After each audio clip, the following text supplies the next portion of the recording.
ang tututol dito dahil yung kanilang dating sistema ay ayaw nila mabago. Yan po ang magiging dahilan dyan. Kasi kung totoong makabayan ka, may pagmamahal ka sa bansa para maiwasan ang korupsyon. Kasi kung hindi man 1,000%, malaking porsyento na ang dahilan ng korupsyon ay dahil pamilya ang nakapwesto sa gobyerno.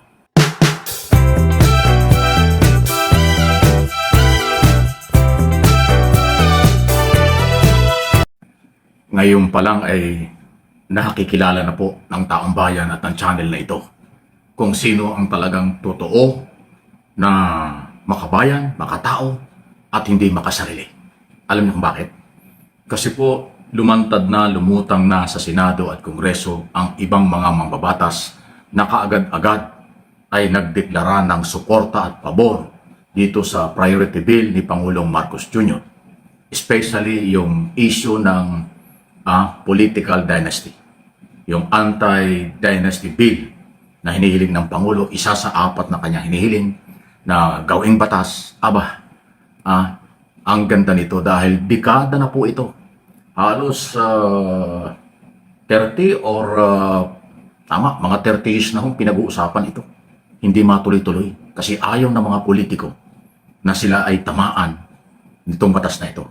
Ayaw ng mga politiko na sila ay maapektuhan ng batas na ito na sinasabi ng saligang batas pero kailangan ang isa pang Republic Act para maipatupad. Dahil dito, tulad na sinabi ko sa nakaraang mga video, si Pangulong Marcos lang ang nakagawa. Talagang merong political will na gusto niyang maging batas na ito. Isinakripisyo niya ang kanyang pamilya. Ang anti-political dynasty bill po, ang layunin nito, pagbawalan, ipagbawal na ang pamilya sa gobyerno. Yan po ang purpose niyan. Kaya ayaw ito ng maraming politiko na ang pamilya ay nasa local and national position. Pero dahil laban sa korupsyon, gusto ng Pangulo matigil ang korupsyon, kaya ito yung nakikita niyang solusyon. Ipagbawal na. Sa kung anong degree aabot ito, yan ang hindi natin alam. Kung first cousin, second cousin, first family, hanggang po third, fourth, yan, alamin natin yan. Pagdidibatihan yan. Pero ang mahalaga, sa Senado, 4 na yatang senador ang kaagad-agad ay sumuporta.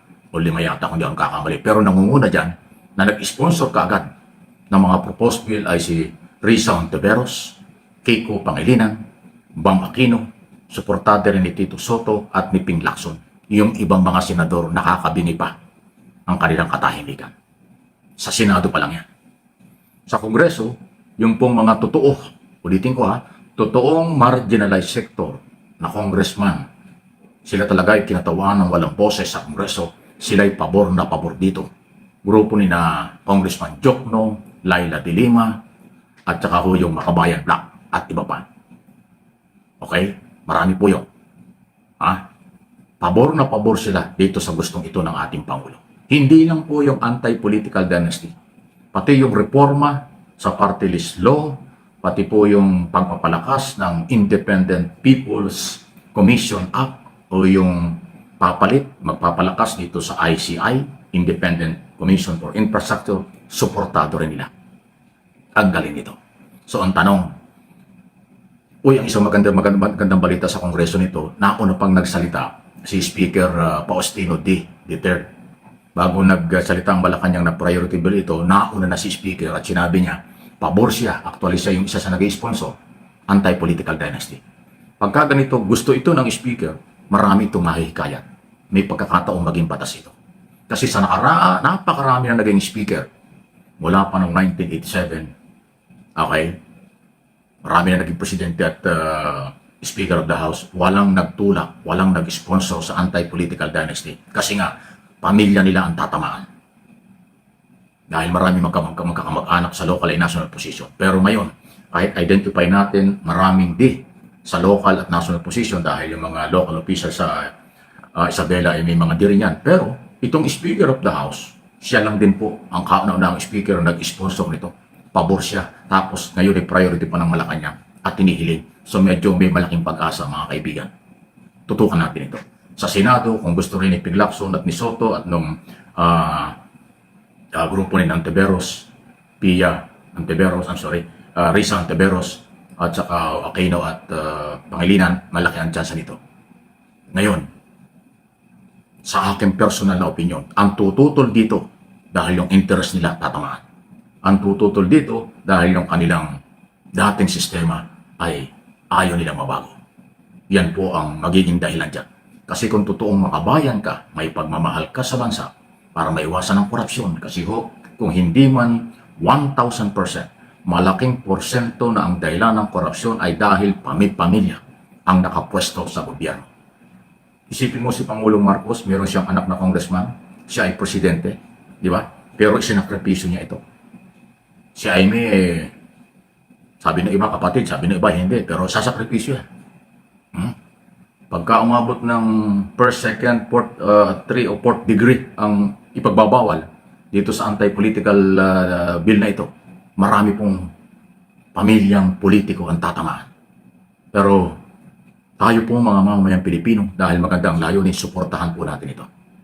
Hindi tayo magsasawang bantayan ito kasi maganda yung plano, labanan ng korupsyon. Ito ang nakitang solusyon ng Office of the President.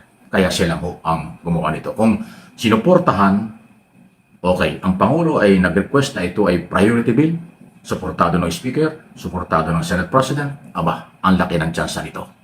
Maniwala po kayo. Ang tututol dito, interest lang nila ang nangingibabaw. Personal interest nila sa kailang pamilya. Kaya, bantayan natin yan. Ay, Robin Padilla at Trillanes, umiinit na naman eh. Kasi hindi po matanggap ni Trillanes na yung isang senador, Robin Padilla, ang advice kay Bato de la Rosa ay huwag susuko. Tarang huwag kilalanin, huwag susuko, huwag irespeto ang warrant of arrest ng International Criminal Court. Parang ang dating nito, walang pakialam si Robin Padilla sa mga Pilipinong biktima ng human rights violation, crime against humanity. Dahil kaya nagagalit at sinasabi ni Trillanes, anong klaseng senador ito? Walang awa sa Pilipino. Kasi si Trillanes at mga Pilipinong biktima ng tukhang ni Bato at ni Duterte, yan ang kumplenan. Tapos sasabihin ng isang senador, huwag sumuko sa foreign law, huwag sumuko sa warrant of arrest na ito. Ay di, pagyurak din sa karapatan ng mga Pilipinong biktima na parang baliwala. Sa grupo ni Padilla at ng iba pa, parang mas pabor sila sa buhay na si Duterte at si Bato. Wala na silang pakialam doon sa mga pinatay na matay dahil sa tukang. Ganun ang dating. Kaya sabi ni Trillanes, kakaibang mga senador ito. Pero naniniwala siya, sumuko man o hindi, huhulihin at mahuhuli, kailangan panagutin daw si Bato de la Rosa at iba pa sa crime against humanity, kung saan nga ang Magdalo Group ni Senator Trillanes ang unang kumplenan kasama Pilipino noon pang 2017. So matagal na yan, pero ngayon may pag-asa na.